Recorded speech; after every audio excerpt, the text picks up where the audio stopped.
Hello everyone. So today we are going to start with exercise 3.4 for maths 2.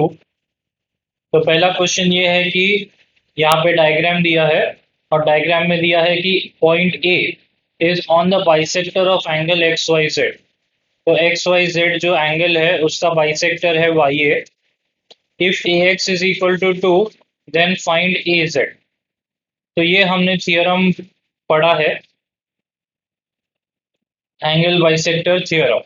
Angle bisector theorem ऐसा बोलता है कि अगर ये एंगल को ये जो रे है वो बाइसेक्ट करेगा तो we can say that A B is congruent to A C. So वही लॉजिक से अगर ए एक्स 2 है तो ए जेड भी 2 सेंटीमीटर हो जाएगा। उधर ही हमारा सम खत्म हो गया। तो यहाँ पे रीजन लिखा है, आप डायरेक्टली लिखेंगे bye angle bisector theorem every point on the bisector of angle is equidistant from the side of the angle। तो उस हिसाब से A X is equal to A Z. तो ए एक्स दिया है 2 सेंटीमीटर तो ए जेड भी हो गया 2 सेंटीमीटर। सो पहला सम काफी स्ट्रेट फॉरवर्ड था, ऑब्जेक्टिव के लिए आ सकता है। सेकेंड सम देखेंगे। एंगल आर एस टी जो है वो 56 डिग्री दिया हुआ है और उन्होंने बोला है कि P R is congruent to P T. तो find the measure of angle R S P, state the reason for your answer. तो क्लियरली दिख रहा है कि P T is congruent to P R given. तो उस हिसाब से एस पी जो है वो ये एंगल का एंगल बाइसेक्टर हो जाएगा। और ये थ्योरम का नाम है converse of angle bisector theorem. उन्होंने ऐसा लिखा है पार्ट 2, आप लिखेंगे by converse of angle bisector theorem और फिर ये उसका स्टेटमेंट है। तो उस हिसाब से आर एस पी जो है वो half of R S T हो जाएगा और आर एस टी दिया है 56 डिग्री। तो आर एस पी हो जाएगा 28 डिग्री, उसका आधा। बस उतना ही आंसर है। पहला सम में बोला था कि एंगल बाइसेक्टर है और इसका लेंथ दिया था, इसका ढूंढना था।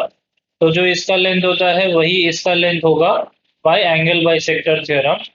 और यहाँ पे दिया है कि ये कॉन्ग्रुएंट टू ये है और पूरे एंगल का मेजर दिया है। तो उसके आधे एंगल का मेजर क्या होगा, तो obviously half of that thing. Answer है 56 का आधा विच इज 28 डिग्री। आगे बढ़ते हैं क्वेश्चन नंबर 3 पे। ट्राइंगल पी क्यू आर दिया है, पी क्यू क्यू आर और पी आर का लेंथ दिया हुआ है। उन्होंने बोला है ग्रेटेस्ट और smallest angle of a triangle बताना। तो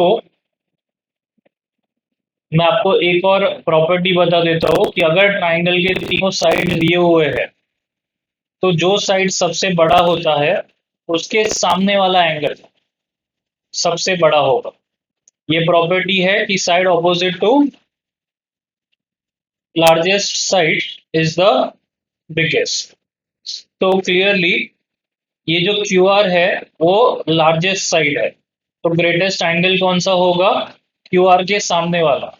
तो अगर मैं मान लूँ कि ये पी क्यू आर है तो क्यू आर के सामने वाला एंगल कौन सा है, पी है। तो आंसर है angle P is the greatest angle और पी आर जो है वो सबसे छोटा है।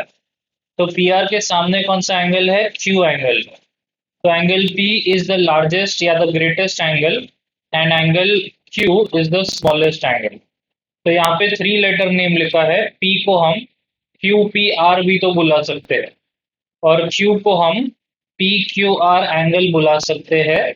इसीलिए ये दो आंसर्स लिखे हैं। आप सिंगल लेटर नेम लिखेंगे तो भी वैसे तो चलता है, बट सेफर साइड पे आप 3 लेटर नेम लिखेंगे एंगल के लिए। सो एंगल पी के जगह पे हम लिखेंगे एंगल क्यू पी आर और एंगल क्यू के जगह पे लिखेंगे एंगल पी क्यू आर। सो ये था थर्ड वाला। अब फोर्थ वाले क्वेश्चन का बात करते हैं।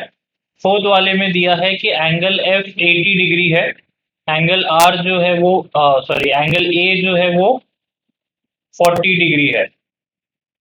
तो पिछले सम में तीनों साइड्स दिए थे इसलिए हमें पता था कि कौन सा लार्जेस्ट है और कौन सा स्मॉलेस्ट है। अब यहाँ पे उन्होंने दो ही एंगल दिया है, तीसरे एंगल के बारे में कुछ बोला नहीं है। और उन्हें ग्रेटेस्ट और स्मॉलेस्ट साइड चाहिए। अब जब तक तीसरा एंगल पता नहीं है तब तक हम बोल नहीं सकते कि कौन सा बड़ा है और कौन सा छोटा है। लेकिन हमें एक प्रॉपर्टी पता है कि sum of angles of triangle is 180 degree. तो उससे तीसरा जो एंगल है वो निकाल लेंगे। तो 80 plus 40 plus angle N is 180। तो दोनों को ऐड किया 120, वहां पे गया तो माइनस 120, 60 डिग्री आंसर मिलेगा। इसका मतलब एफ है 80 डिग्री, ए है 40 डिग्री और एन है 60 डिग्री।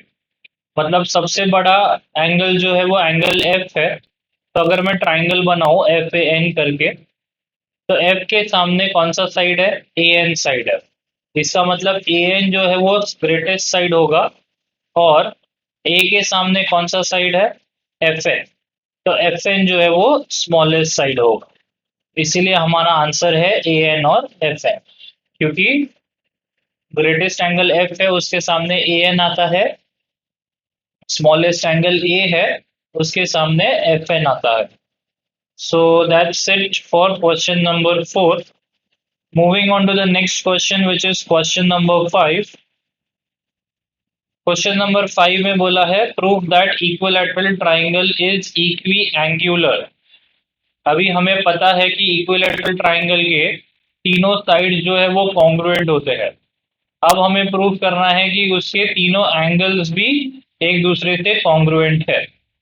तो हम आइसोसेलेस ट्राइंगल थ्योरम का कंसेप्ट लगा सकते हैं। Triangle A B C is equilateral, no doubt.